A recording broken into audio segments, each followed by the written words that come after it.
pandemic. We have this big problem of too much medicine. You know, it's estimated that prescribed drugs, what your doctor prescribes for you, is the third most common cause of death after heart disease and cancer. Yeah. And this has been something that's been creeping over several decades because of too much pharmaceutical industry influence. What does that mean? Well, it means biased funding of research that doctors make clinical decisions on because of commercial influence, where the data is essentially corrupted, where benefits of drugs are exaggerated, harms are underplayed, and then we see the results in the real world. So these are big, big problems that haven't been addressed. And really what we want to do as a public health collaboration is bring people together and offer solutions, but it also means standing up and speaking truth to power. In fact, you know, a few years ago, I spoke to the former editor of the New England Journal of Medicine, which, as you know, is the highest impact medical journal in the world.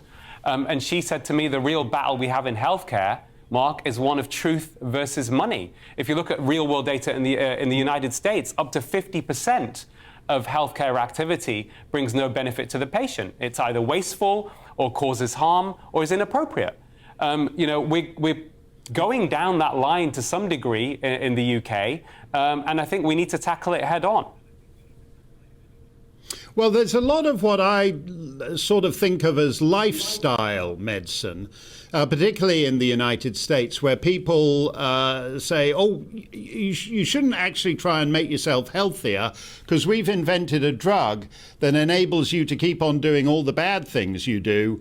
And if you just take it every day, you can still keep on doing all the bad things. That's particularly true with issues such as obesity or diabetes or whatever.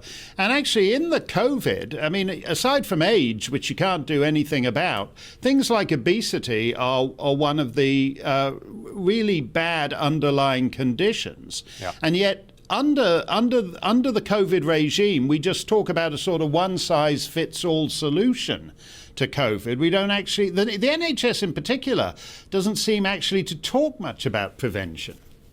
Yeah, it's a good point, Mark. I think in regards to obesity, you're absolutely right. So certainly, once you exclude the elderly, certainly under the 50s, obesity was the biggest risk factor for serious illness and death from COVID.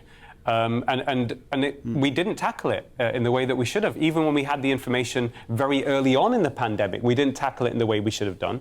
In fact, you know, we had, you know, I got involved in a bit of controversy because one hospital during the early stages of the pandemic was advertising or promoting the fact they were very pleased that Krispy Kreme donuts were going to give 1,000 free donuts to NHS staff, when we know that high blood glucose, which happens when you consume these sorts of products, is actually an independent risk factor for severe outcomes. So the whole thing was a complete mess. I mean, they were even encouraging in certain countries, you know, if people were to get the vaccine, and their merits pro and, you know, against who should have the vaccine, of course. But the thing that really, you know, worried me is that while they were doing these promotions, they were giving people free vouchers for fast food, whether it's Burger King or whatever else. So, you know, I think all this is a symptom of the corporate capture of public health and of medicine. And people need to understand that these big corporations, whether it's big food, big pharma, their only interest is to produce profit for shareholders. They are not there to give you the best treatment, although people may believe that to be the case. And the real scandal is that medical institutions, academic medical journals, you know, they essentially, and doctors collude with industry for financial gain. And then it's not a surprise that we're in the state that we're in, which is a really dire health crisis. Yeah, I think, and you're right to actually target the big pharmaceutical companies.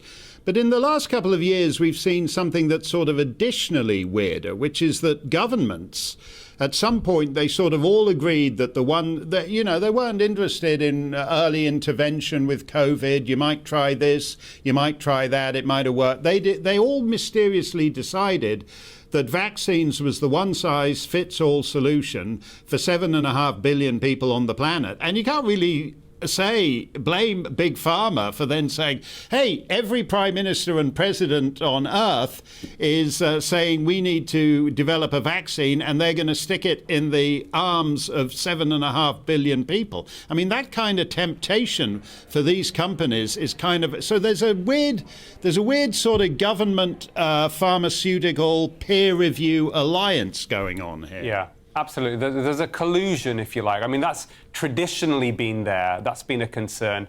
You know, one former Secretary for Health, who I won't name, privately told me when I was talking to him about a particular drug a few years ago that had a lot of concerns about its distribution amongst the population, probably caused, potentially 3,000 unnecessary deaths. That needed to be investigated.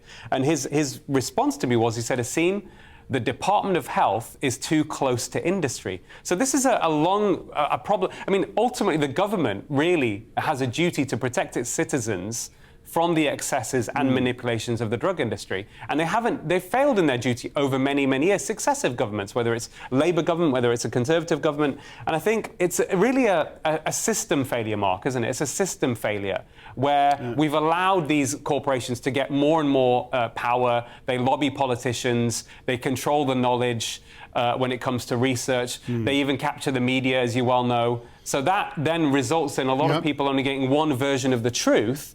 And these are not societies we want to live in. If you're going to actually practice true evidence-based medicine, something I advocate for, then we have to be able to have the complete knowledge and information on any particular drug. It has to be unbiased. It has to really reflect what the true benefits and risks are. And then it's about having a conversation with the patient through true informed consent. And unfortunately, that is also lacking very much in. So what are we going to be doing with the public health collaboration is advocating and trying to change culture as well. So that ultimately, what we want as doctors, we want to improve patient outcomes. We want to reduce suffering, manage risks, treat illness.